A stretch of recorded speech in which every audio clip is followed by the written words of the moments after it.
Hey, 93% of you aren't subscribed yet. It's free, and it helps us create more awesome space and sci-fi content. If you don't enjoy it, feel free to unsubscribe, but we hope you will stick around for the adventure. The stars outside the viewport shimmered like cold diamonds, silent and distant in the vast abyss. But something else was out there, something we hadn't expected.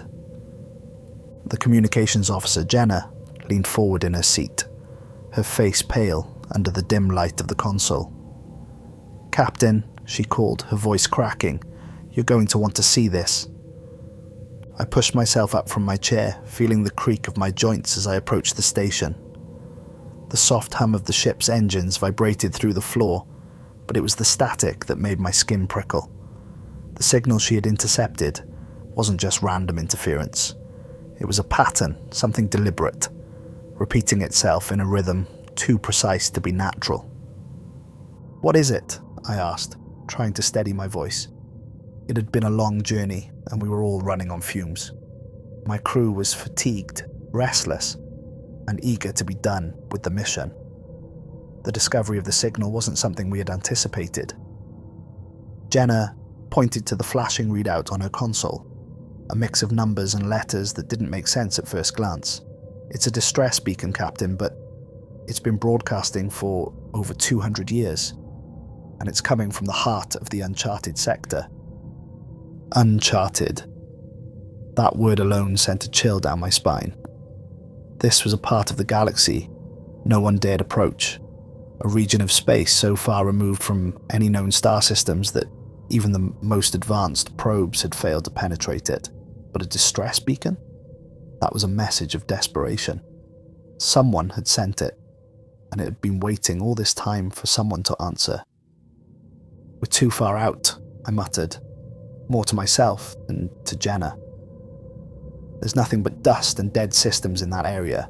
No trade routes, no colonies, just a graveyard of forgotten ships." But Jenna's eyes were wide with something more than curiosity. "Captain, there are ships out there. I've confirmed it. Multiple signatures. And they're not old debris. These are active ships still transmitting on their frequencies." I turned towards the main viewport, staring into the void of space. Nothing moved, just the endless blackness, as though the universe itself were holding its breath. But the more I thought about it, the more my gut tightened. Something was wrong. The thought of drifting so far into the unknown was like staring into the mouth of a predator. The unknown, uncharted, and forgotten were the things that usually stayed that way for good reason. "Plot course," I ordered, my voice steady, but I felt the tight grip of dread settling over me. "We'll investigate, but no one boards anything unless I say so. Keep the shields up and prepare for any interference. We don't know what we're walking into." Jenna hesitated, her fingers hovering above the console. "Aye, Captain, course plotted." The journey took 3 days. 3 days of silence, as if the stars themselves had drawn back from our path. My crew became more on edge with every passing hour. Everyone had that nervous energy you get when you're being pulled into the unknown, but it was worse for me. As captain, I had to hold it together. For them, for the mission, and for my own sanity. When we finally reached the coordinates, my breath caught in my throat. What lay before us was not a simple collection of abandoned ships, as we had been led to believe. It was an entire fleet, a fleet that stretched across the dark void like a tomb. Hundreds of ships, some massive, some smaller, all frozen in place, drifting silently in space. The wreckage and corrosion of time clung to their hulls, darkened metal and peeling paint. Some ships seemingly broken in half, others just stuck in their final positions. It was as if a cosmic burial ground had been left untouched for centuries. We're the first to find this?"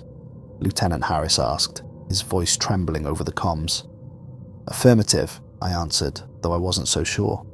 The more I stared at the graveyard, the more unsettled I felt.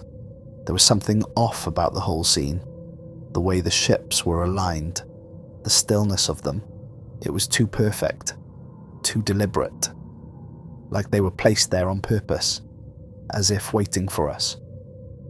A cold shiver ran down my spine. I ordered the ship to drift closer, trying to get a better read on the vessels. Jenna and Harris worked quickly, running scans, but the results were far from reassuring. "There's no life signs aboard any of the ships," Jenna said, her voice tight. "But Captain, we're picking up strange readings. Energy signatures.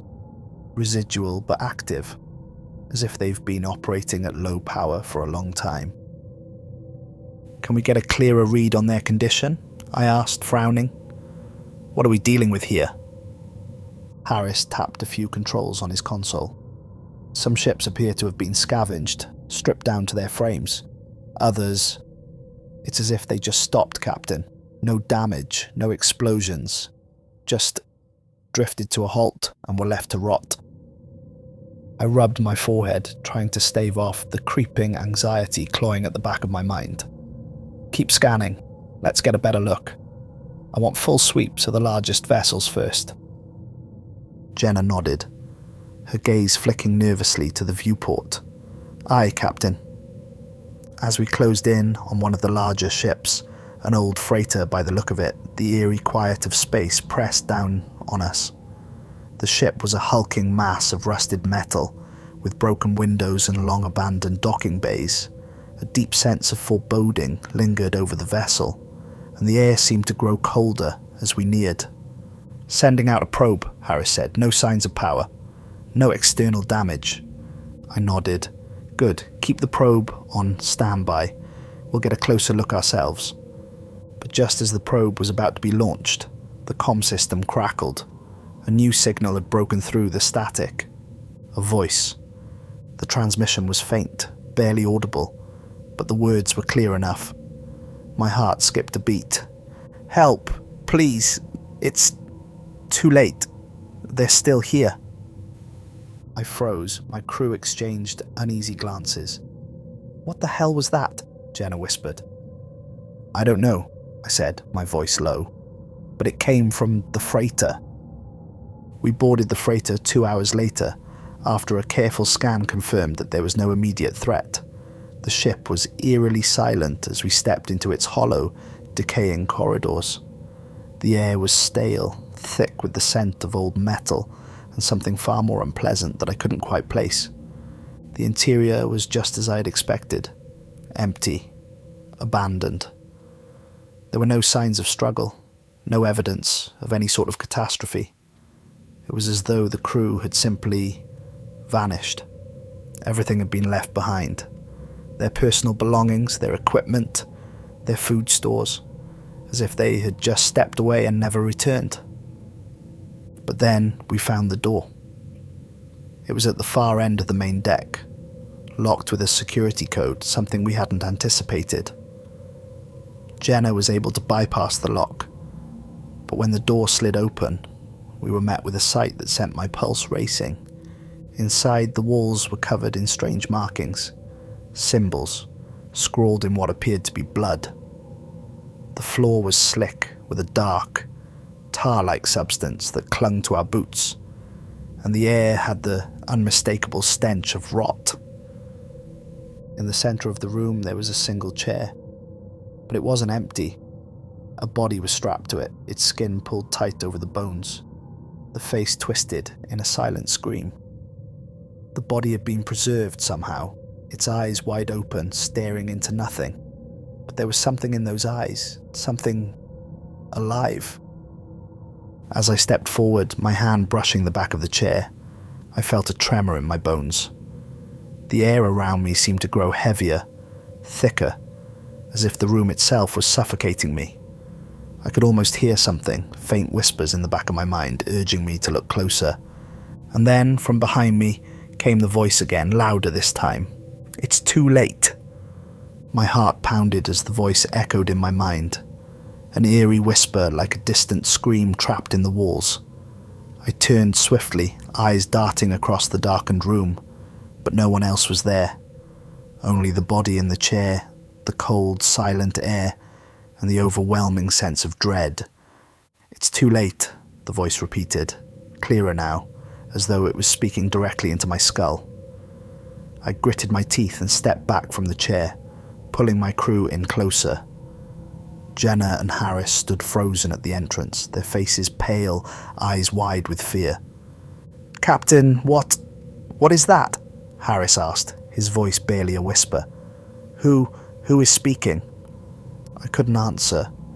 I didn't know, but the voice, it felt like it was all around me, like it was inside my head, clawing at my thoughts. Then, with a sudden jolt, the overhead lights flickered, casting long, grotesque shadows across the walls. My eyes snapped to the chair again, and I saw it. Something was shifting. The body was moving. The eyes of the corpse, once wide open and glazed over in death, blinked. "Help," the voice rasped, barely audible. "They're still here. They never left." I couldn't breathe. The room seemed to close in on me, and a chill that felt colder than space itself crept over my skin. "Get back to the ship," I ordered, my voice thick with panic as I stumbled backward, pulling Harris and Jenna with me. My pulse thundered in my ears, drowning out everything else. "Now!" We scrambled back to the ship, but something inside me screamed that we hadn't seen the worst of it. Not yet. The whispers followed us, growing louder with every step, as if they were right behind us, closing in. As we boarded the Lynx, I slammed the airlock shut and immediately ran to the command deck. My crew followed, breathless, their faces drawn tight with terror. "What the hell just happened?" Jenna gasped, trying to steady herself against the wall. I didn't have an answer. I didn't know how to explain what I had just seen or heard. My mind was reeling, and my body felt as though it were being dragged under by a terrible weight. "We need to get out of here," I muttered, punching in the command for the engines to power up. But even as the ship began to hum with life, a growing unease crawled along my spine. Harris ran a quick scan of the freighter's systems. His face went pale as he read the results. "Captain, there's something wrong. The ship's still transmitting. It's like it's alive somehow. The signal's changing. It's coming from the corpse." The corpse, I swallowed hard, my mouth dry, as I processed what he said. The dead body we had left behind. It wasn't just an empty shell. It was the source of the signal. But how? And why? Before I could speak, the ship lurched. My feet slipped out from under me as the walls seemed to groan, shuddering under an unseen pressure. Jenna grabbed onto a nearby console, her knuckles white. "What the hell is happening?" I staggered to my feet, my eyes wide with panic. "Something's wrong with the ship. The lights flickered again, casting the bridge in a harsh, strobe-like rhythm. For a split second, the view screen showed nothing but blackness. Then I froze. The freighter wasn't drifting anymore. It was moving. Not just moving. It was chasing us. "No." The whisper came again, only this time it was louder, clearer. It was the voice of the dead man, but it wasn't coming from the ship's speakers. It was in my head, in my skull, and it was filled with rage. "No one leaves." I turned to Harris, my breath coming in quick gasps. Is it possible? The ship is controlling itself." Harris nodded, his eyes wide with disbelief. "It's as if the ship is a tomb, Captain. And whatever was left behind, it didn't just die, it became the ship. It's not just a vessel. It's a prison." Jenna's face was ashen. "We need to get out of here. We need to jump to FTL now." I didn't hesitate. I slammed the emergency thrusters, but nothing happened. The ship continued to move, slow and deliberate, as though it was in control, dragging us back toward the freighter, like an animal with a grip on its prey. "No one escapes," the voice rasped, again, louder now. The walls seemed to throb with the sound, and the floor beneath our feet began to shake. The dark markings from the freighter, the blood-stained walls, the body in the chair. They were all in my mind now, twisting, turning, filling every thought with a suffocating fear. "Something's here," I muttered, trembling. "Something's still here." As we drifted closer to the freighter, the sensors on our ship began to pick up an unnatural signal, fluctuating between frequencies, too complex for any of our equipment to fully comprehend. A deep, reverberating hum filled the ship, vibrating through the walls like a pulse. It wasn't mechanical, it was alive. Something living, in some unholy way, was moving inside that dead ship. I took a deep breath, trying to steady myself. We're not just dealing with a ghost ship, are we? This is something else. Jenna swallowed hard, still gripping the console as though her life depended on it. "Captain, the freighter's getting closer. It's almost like it's merging with us. It's not just pulling us in, it's infecting the ship." I looked over at Harris, who was frantically trying to reroute the power, but the systems were failing, one after another. Every attempt to fight back was met with resistance, like the Lynx itself was being controlled by something else, something that had been waiting for us. Then, without warning, the voice came again, clearer now, filled with a grotesque certainty. "They never leave?" The room went deathly still. The lights flickered one final time, before everything went black. But in that darkness, the whisper continued, now a maddened scream in my mind. "The graveyard is where they all end." The ship shuddered. The hum grew louder, overwhelming the ship's systems and reverberating through my bones. And then, from the silence, a new sound emerged. A scraping, a crawling. Something was moving in the ventilation shafts. Something alive. Suddenly, the comms crackled. A new transmission came through, but this one wasn't from the freighter. It was from somewhere else, from something else. "You were warned." The transmission crackled one last time before the comms went dead. The static hung in the air like an oppressive weight, and for a moment all I could hear was the deafening hum of the ship's systems, struggling to keep us alive. But beneath it, that low, scraping sound echoed again, closer now, relentless, as if something was slithering through the walls. I wasn't imagining it. It was real, and it was getting nearer. I turned to Harris. "What the hell is happening to the Lynx? We can't just sit here." Harris's face was contorted in panic, his fingers trembling as he manipulated the control panel. I don't know, Captain. Everything's short-circuiting. The Lynx, it's..." He stopped mid-sentence, his eyes wide with realization. "Captain, we're not just being pulled toward the freighter. The freighter's systems are integrating with ours. We're being hacked. No one escapes." The voice boomed in my mind again, louder now, its power pressing down on us like a physical force. The words weren't just echoes anymore. They were a promise, a fate we were being dragged toward with every passing second. "We need to get off this ship," Jenna said, her voice thin and panicked.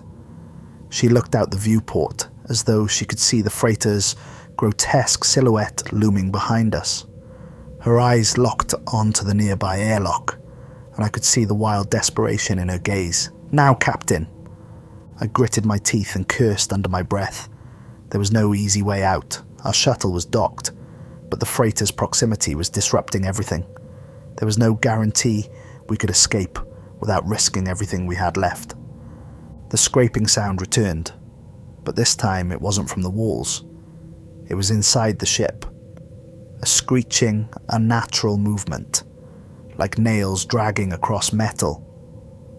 "We're not alone," I muttered under my breath, the realization settling coldly in my chest. I drew my sidearm and motioned for Jenna and Harris to follow me. "Stay close. Keep your eyes open. We're not leaving until we know what the hell is going on." We made our way to the cargo bay, the closest point of access to the outer airlock. but the closer we got, the worse it became. The ship's lights flickered in and out, and the hum of the engines grew more erratic, like the entire vessel was breathing. The walls felt like they were closing in around us, tightening with every step. Then I heard it, a sound I could only describe as slithering. Not metal scraping, not an echo from the walls, but something alive moving through the ducts above our heads. I looked up, my heart hammering in my chest. Jenna did the same, her face paling as the sound grew louder. It was coming closer. Whatever it wasn't hiding anymore. "We need to go, now," I barked, but just as we turned to make a run for the airlock, the ship lurched again, this time with more force. The scraping noise grew louder, almost deafening, as if 1,000 unseen creatures were crawling toward us in the walls. I felt my stomach churn, my breath quicken, and then it happened. The lights flickered one last time, before the links plunged into darkness. The emergency red lights kicked on, casting the entire ship in a sickly glow. And that's when I saw it. A shape, a shadow flitting across the hallway ahead of us. It was quick, too quick to be human. A blur of movement that seemed to shift, to melt between the walls. "What the hell was that?" Jenna gasped, her voice trembling. "Stay close," I whispered, my grip tightening on my weapon. There was no telling what was out there, but I knew one thing: it wasn't human. We continued to move, but the walls seemed to close in around us. The metal groaned like the ship was alive, twisting and contracting, as though it were feeding off our fear. The scraping noises grew louder, more frenzied, until the sound was so intense it felt like it was vibrating in my very bones. And then the floor beneath our feet trembled. A loud bang reverberated from somewhere down the hall, followed by the unmistakable sound of claws scraping against metal. I didn't need to look. I knew someone was coming for us. We turned the corner into the cargo bay, but what we found was far worse than anything we could have imagined. The airlock door was wide open, and standing in the doorway of the shuttle was a figure, its form cloaked in shadow, its body impossibly still. For a moment, it seemed like a trick of the light, but then the figure moved, shifting toward us with unnatural speed. I raised my weapon, ready to fire, but the figure was too quick. It lunged at us, a blur of dark movement, and before I could react, it was upon us. The figure was no human. It was something else. Its skin was pale, stretched tight over its bones, and its eyes were wide, black pits of nothingness. There were no pupils, no irises, just empty darkness. Its mouth opened unnaturally wide, revealing rows of jagged, needle-like teeth that glistened in the red light. Its limbs were thin, almost insect-like, ending in long, twisted fingers, each tipped with claws sharp enough to tear through steel. Jenna screamed, but the creature was already upon her. I shot, once, twice, 3 times, but the creature seemed to absorb the shots, as though they had no effect. It moved with impossible speed, faster than any human could, faster than anything I had ever seen. It willed itself to move through space like a shadow, like a nightmare given form. Harris managed to push the creature away for a moment, but it was clear we weren't going to survive if we kept fighting this thing that didn't belong to this world. I grabbed Jenna, pulling her back toward the shuttle, my mind racing. We couldn't stay here, not with that thing, whatever it was, hunting us. We had to leave. But as I reached for the shuttle's controls, the door slammed shut with an audible clank, trapping us inside. We were no longer in control. The ship was. And then the voice came again, louder than ever. "No one leaves." The shuttle shuddered to life on its own. The controls were useless, unresponsive to anything we did. The voice continued to echo in my mind, over and over again, each repetition a maddened mantra. No one leaves. Outside the viewport, the freighter's dark silhouette loomed closer, stretching across the stars like a black monolith. It was impossible to escape. The ship had taken us, and whatever was inside it, whatever had taken hold of it, it wasn't going to let us go. The shadowy figure that had attacked us was gone, but its presence lingered. The air was thick with the stench of something rotting, something unnatural. The lights flickered as the shuttle's systems failed one by one, the low hum of power turning to static. "Captain," Harris said, his voice raw. "What the hell did we just let ourselves in for?" I didn't have an answer, and I was afraid I never would. We were trapped in the graveyard now, and whatever secret it hid, it was about to reveal itself to us in the worst way possible. The shuttle hummed with a strange, almost organic rhythm, as though it too had become a part of the living ship that surrounded us.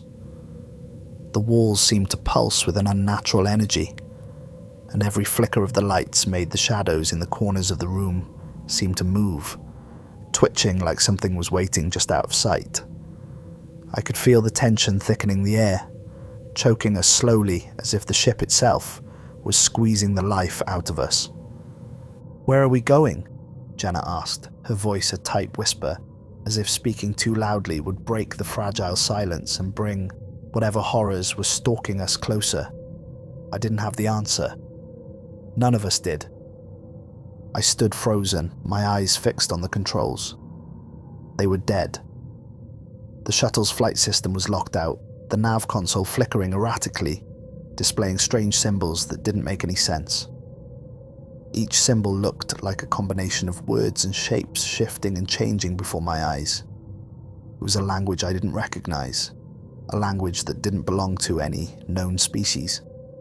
A low, guttural sound filled the shuttle, like the distant growl of something massive stirring beneath the ship's hull. My pulse quickened, but I forced myself to keep calm.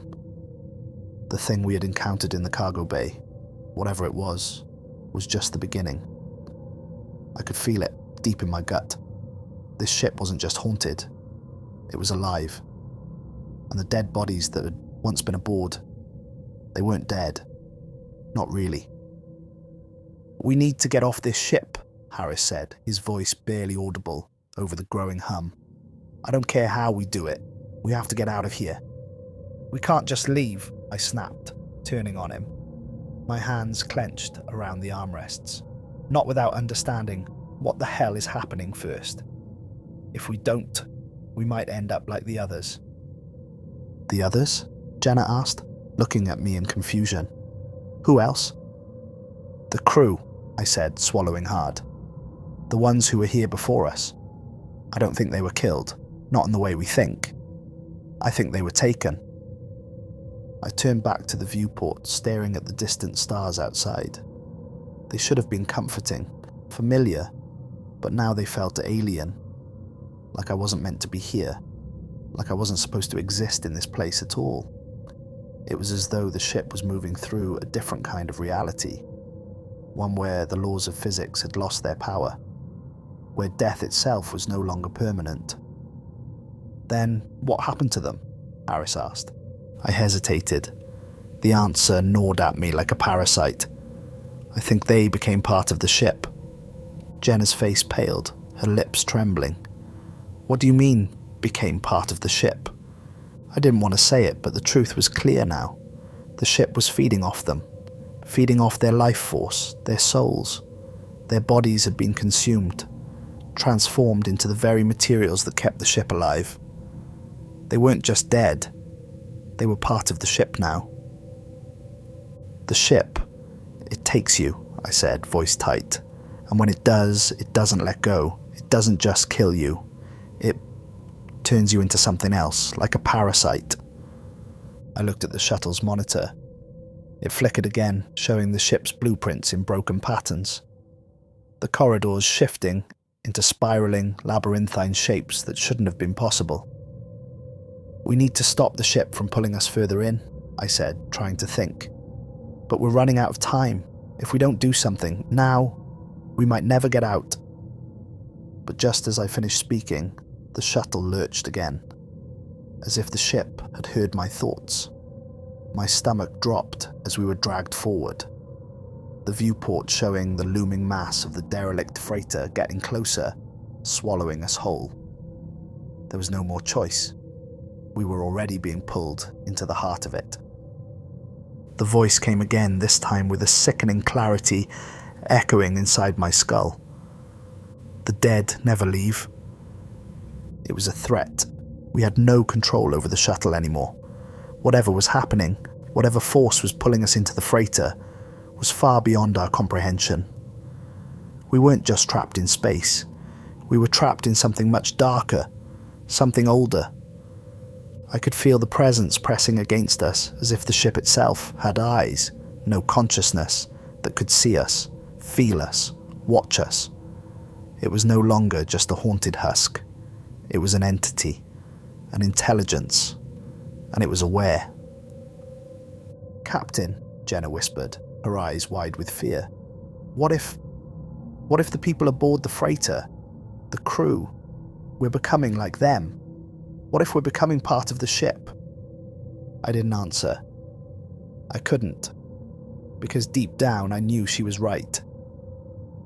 Then a sound broke through the silence. It was a soft but distinct scraping noise. Something moving on the other side of the shuttle's walls. I motioned for the crew to stay quiet. Harris drew his weapon, and Jenna's hands were shaking as she gripped a maintenance tool she had scavenged from the shuttle's compartment. We waited in the stifling darkness, every muscle in my body tense, ready to spring into action. The noise grew louder, more insistent, like claws dragging along metal. And then, through the hull, we felt it. A push, a force from inside the freighter shoving against the shuttle. I looked up in horror. The freighter wasn't just pulling us in, it was trying to merge with us. The walls of the shuttle creaked and groaned as they stretched, as if the entire vessel was being bent, reshaped. Something was growing inside, pushing its way into our reality, forcing its way into our minds. The walls seemed to move, like something was crawling beneath them. A shape, a mass, a writhing, living thing that had never existed before. A creature, but not a creature in any way we understood. It was a thing that defied nature itself, made of flesh and metal, of wires and bone. A patchwork of the ship's previous victims, combined into something grotesque, monstrous. The shape in the walls was becoming clearer. It was a humanoid figure, but it wasn't human anymore. Its limbs were twisted, elongated, and it had no face. Instead, its head was a jagged mass of tendrils, each one writhing, searching for something, anything to feed on. It was coming for us. "Get back!" I yelled, raising my weapon and firing. But the bullets had no effect. The thing just shifted, dodging the shots as if it had no need for a body.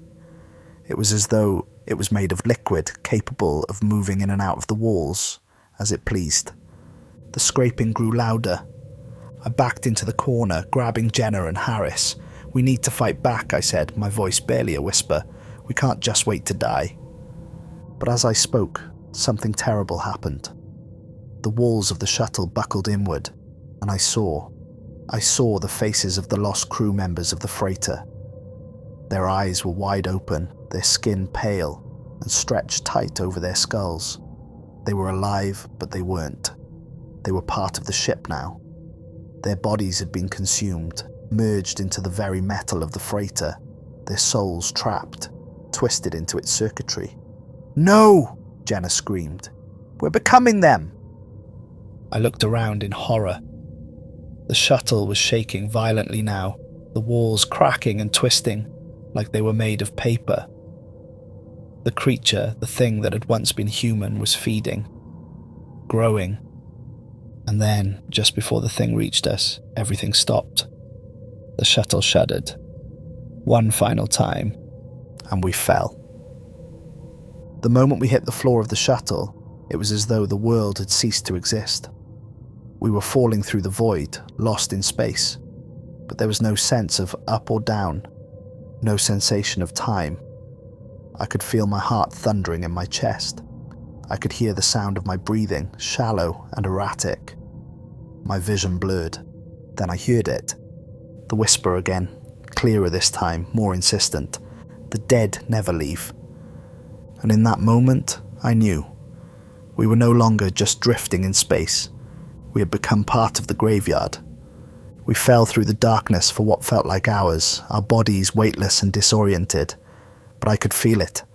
Something beneath the surface of the universe reaching out to us.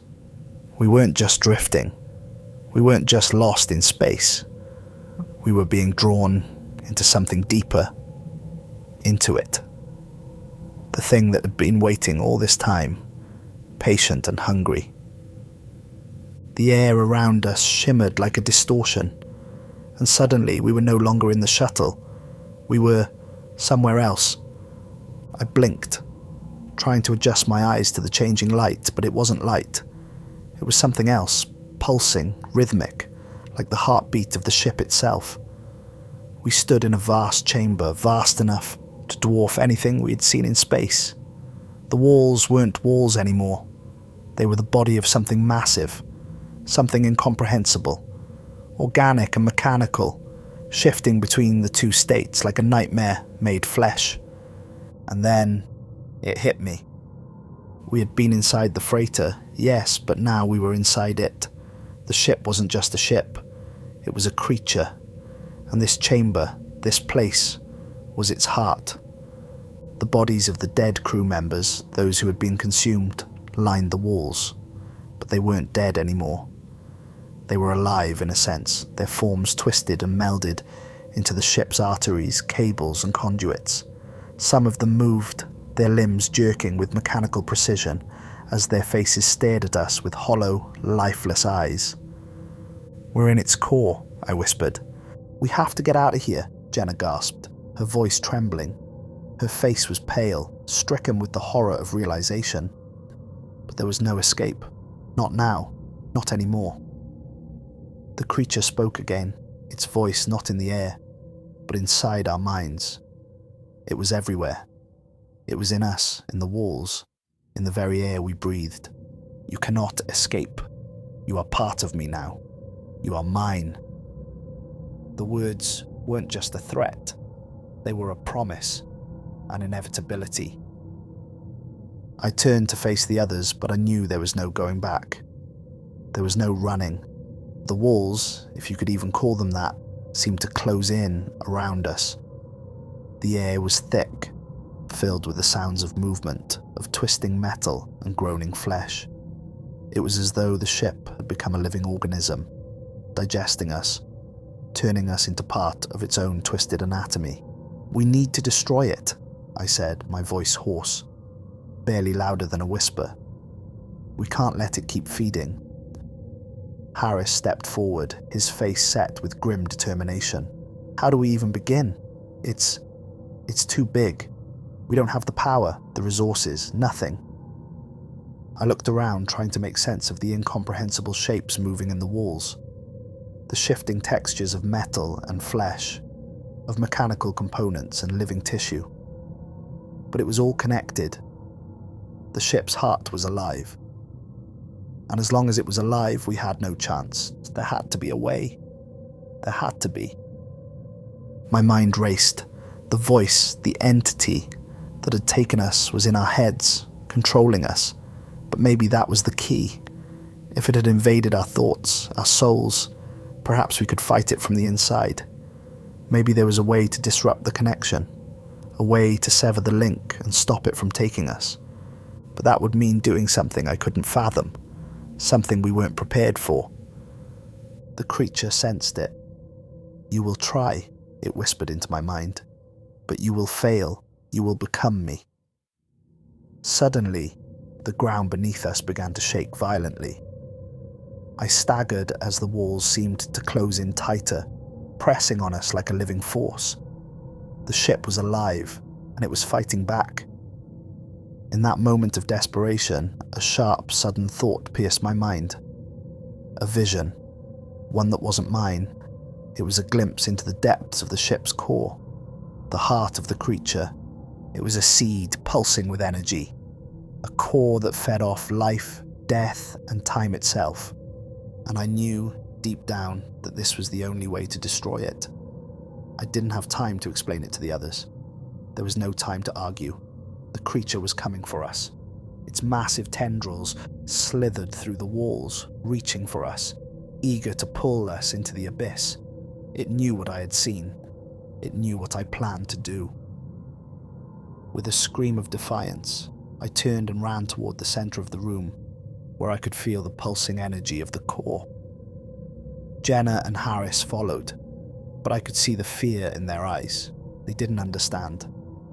But I didn't have time to explain. As I reached the core, I felt the ship's presence, trying to push me away, twisting the air, warping reality around me. But I pushed forward, forcing myself toward the core. It was our only chance to stop it. I reached into the heart of the creature, my hands trembling as I activated the emergency charges I'd scavenged from the shuttle systems. The energy surged through my body, my fingers burning with the power of the ship's heart. The creature screamed. I pressed the button, and everything went white. When I woke, it was quiet. Too quiet. I opened my eyes, blinking against the harsh, unfamiliar light. My body ached, every muscle screaming in protest. Slowly, I rose to my feet. The walls around me were still, lifeless. The ship was no longer pulsing with that sickly energy. It was cold, dead. Jenna and Harris were standing a few feet away, staring at the stillness with wide eyes, as if they couldn't believe it either. We did it, Harris whispered, his voice filled with disbelief. But I wasn't so sure. The core had been destroyed, but something was still wrong. The air felt too still, the emptiness too profound. The entity might have been vanquished, but there was a presence here, something lingering, watching us. I turned to face the viewport. The stars outside were no longer distant. They were close, as though the entire universe had shifted. The vast expanse of space seemed wrong, twisted. The ship was gone. The freighter was gone. And we were alone. The silence stretched out, endless. Then the voice came again. This time there was no malice, no threat, just a soft, mournful whisper that seemed to echo from the very fabric of space itself. The dead never leave. And with that we were pulled into the void, into the darkness, and the graveyard would never let us go.